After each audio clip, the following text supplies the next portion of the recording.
होगी। बैंक के सबसे बड़े कस्टमर को साइकिल से जाता देख शशिकांत खुद को रोक नहीं पाया। लक्ष्मण सर, मैंने अपनी पूरी जिंदगी में आप जितना पैसे वाला और सिंपल इंसान नहीं देखा।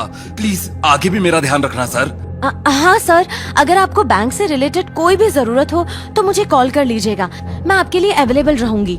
अगर किसी को मेरी सच्चाई बताई तो ठीक नहीं होगा, सब कुछ कॉन्फिडेंशियल रहना चाहिए। जी जी बिल्कुल सर, ऐसा ही होगा। और हाँ, एक बात और, आदमी के पास पैसा होना चाहिए लेकिन पैसे का घमंड नहीं होना चाहिए। पैसा आज है कल नहीं है, लेकिन हम सब कल भी इंसान थे, आज भी इंसान हैं और कल भी इंसान ही रहेंगे। इसलिए हमें अपने साथियों का सम्मान करना चाहिए और इस तरह से पैसों का धोस दिखाकर किसी को दबाना नहीं चाहिए। लकी न्यू सिटी बैंक से सीधा अपने कॉलेज की ओर निकल गया। असल में उसे क्लास जाने में देर हो रही थी। जैसे ही वो कॉलेज के अंदर दाखिल हुआ, उसका पैर एक कीचड़ से भरे गड्ढे में पड़ गया।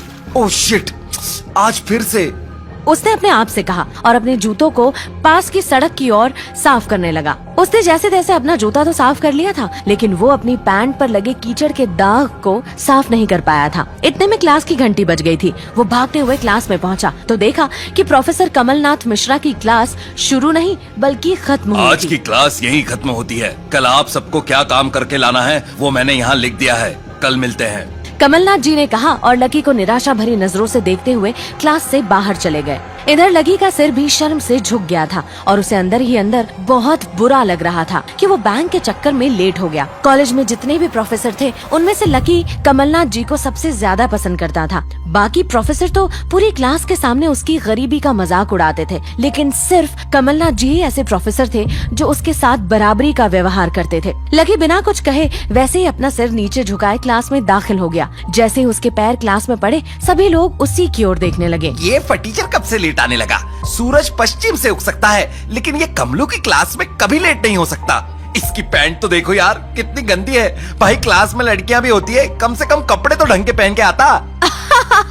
अरे कहाँ से पहन कर आता? कपड़ों के लिए तो पैसे लगते हैं। इसके पास ये कपड़े हैं, इसके लिए तो यही बहुत है। क्लास में बैठे सभी लोगों ने लकी के ऊपर फप्तियां कसनी शुरू कर दी थी। हर कोई उसके बारे में कुछ न कुछ कहे जा रहा था। ऐसा नहीं था कि लकी ये सब आज ही सुन रहा था। इस तरह की फप्तियों का सामना वो हर रोज करता था।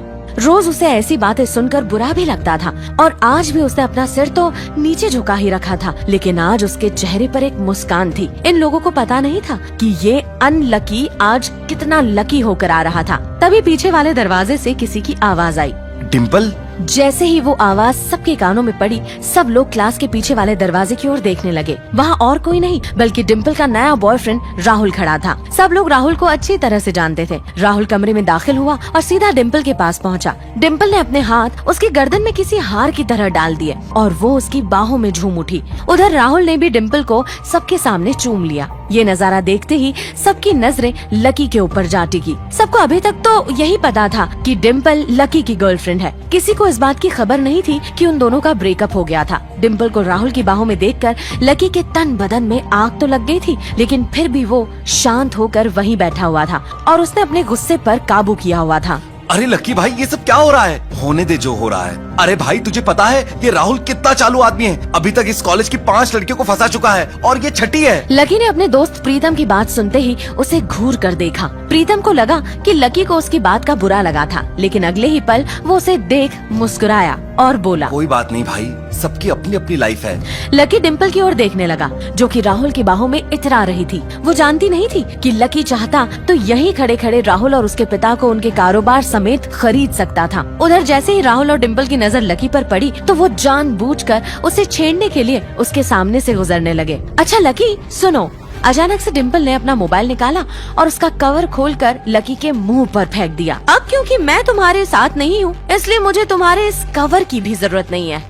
लकी ने उससे कुछ नहीं कहा और नीचे गिरा वो कवर अपनी टेबल पर रख लिया। जो कवर डिम्पल ने उसके मुंह पर फेंका था, उस कवर को खरीदने के लिए लकी ने 3 दिन तक ओवर टाइम किया था। भले ही उस वक्त उसके पास पैसा नहीं था, लेकिन वो फिर भी डिम्पल की छोटी से छोटी डिमांड को पूरा करने के लिए अपनी जान लगा देता था। लकी को जैसे ही ये सब याद आया, उसकी पलकों की कोरे भीग गई। डिम्पल बेबी, इसने तुम्हें कवर गिफ्ट किया। कवर कौन गिफ्ट में देता है? बेबी, जिसकी मोबाइल खरीद कर गिफ्ट करने की औकात नहीं होती, वो सिर्फ कवर ही गिफ्ट कर सकता है। कोई बात नहीं बेबी, मैं आज ही तुम्हें एक नया फोन दिलाता हूँ। आ जाओ, चलते हैं कनॉट पैलेस, वहाँ से लाते हैं बेबी के लिए एक नया फोन। हाँ बेबी, पहले हम एक नया फोन खरीदेंगे और फिर उस नए फोन की पार्टी भी करेंगे और उसके बाद आज। डिम्पल ने कहा और राहुल के चेहरे पर उंगलियां फिराने लगी। राहुल भी और लकी भी उसके इशारे को समझ गया था। लकी जानता था कि वो ये सब सिर्फ उसे चिढ़ाने के लिए कर रही थी, लेकिन लकी को खुद के लिए नहीं बल्कि उसी के लिए बुरा लग रहा था।